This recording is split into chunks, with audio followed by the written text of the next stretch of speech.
Clean it again. He didn't look up from his phone, didn't point at anything specific, just said those 3 words the way you tell a vending machine to try again. Flat, automatic, certain that the machine has no choice. Denise Carter was 41 years old, had mopped this floor every morning for 6 years, and her knees had started to ache in November in a way that didn't go away anymore. The lobby of Hargrove and Slade Financial smelled of lemon polish and central heating, and the faint metallic cold that poured off the revolving doors every time someone important walked in. She had cleaned this floor 27 minutes ago. It was spotless. She knew it was spotless because spotless floors were the one thing in her life she could control completely. She cleaned it again. Derek Paulson was Regional Director of Operations, which meant he decided which vendors stayed and which ones got a letter that started with, "After careful review." He had given Denise's company, a family cleaning service called Carter Clean, 4 employees, 11 years in business, that letter once before, 3 years ago. He'd reversed it after her brother Marcus, who owned the business, agreed to cut the rate by 18%. Derek wasn't cruel in the way that made people talk. He was cruel in the way that made people quiet. He knew the difference, and he preferred the second kind. He had a particular discomfort, one he would never name out loud, with Denise specifically.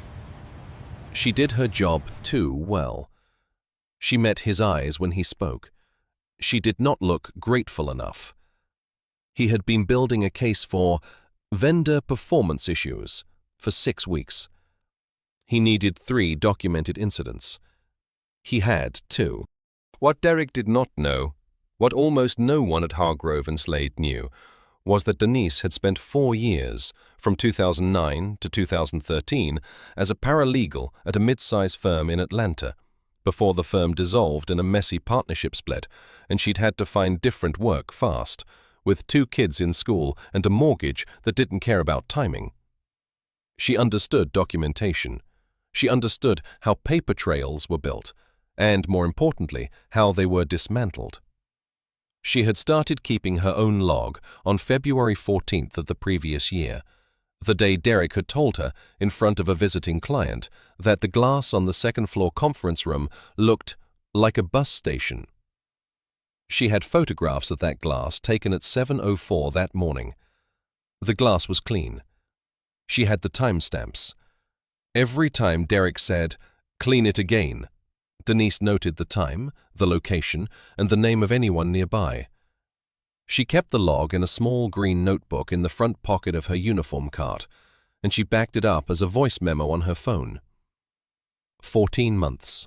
63 entries. She hadn't known exactly what she was building toward. She just knew that people like Derek counted on the fact that people like her didn't write things down. On a Tuesday in March, Derek made his mistake. It was small, the way most important mistakes are.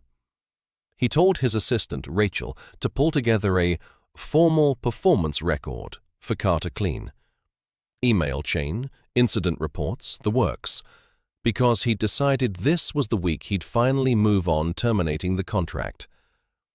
Rachel was efficient and thorough, and she pulled everything, including the security footage request Derek had filed in January, when he'd claimed Denise had left the third-floor kitchen in an unacceptable state at 6:48 p.m. on a Friday. That incident was his second documented complaint, the one he needed a third to act on. Rachel sent the footage request summary to Derek's inbox and CC'd the building's facilities coordinator, a quiet man named Jerome, who had worked at Hargrove and Slade for 19 years, and who happened to be the one who had actually pulled and reviewed that January footage at the time. Jerome read Rachel's email. He read it twice. Then he walked down to the second floor, knocked on Derek's open door, and said he thought there might be a problem. The footage from January showed Denise leaving the third-floor kitchen at 6:31 p.m. The kitchen was clean. The timestamp here is an hour 17 off from minutes the log. later, at 6:48, That complicates the the chain of exact custody. time We Derek have had to look noted in into his this. complaint. 2 analysts from the mergers team were captured on camera eating takeout at the kitchen counter, leaving containers on the stovetop and a coffee ring on the tile floor. Derek had filed the complaint the following Monday morning, before the weekend cleaning crew had come in. Either he had never checked the footage, or he had checked it and filed the complaint anyway. Jerome printed the timestamp comparison.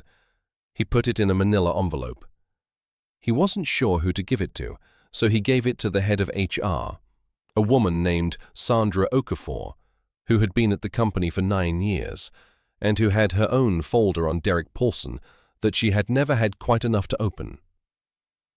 Denise found out on the Thursday, not from anyone official, but from Rachel, who stopped her in the hallway near the service elevator and said, quietly, that she thought Denise should know that something was happening upstairs, and that it didn't look bad for her. Denise thanked her and went back to work. She finished the east corridor. She restocked the supply closet on 4.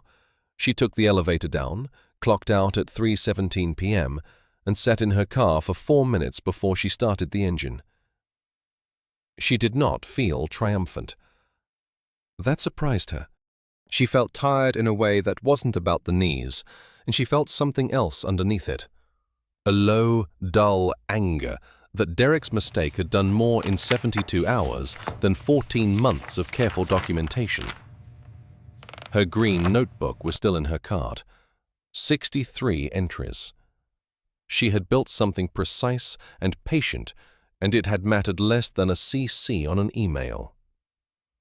Derek was placed on administrative leave the following Monday, pending an internal review.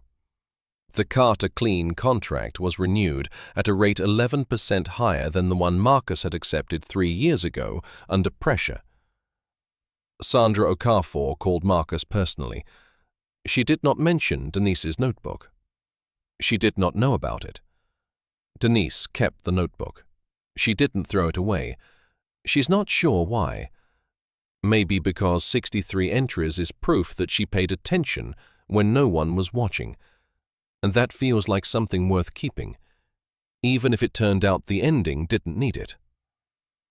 Or maybe because the next Derek is already out there somewhere, and next time the footage might not tell the story on its own. She still mops the lobby every morning. Her knees still ache in November. The floor is still spotless. If you work at Hargrove and Slade, and you pass through that lobby before 8 a.m., you'll see her. She probably won't look up. She has work to do.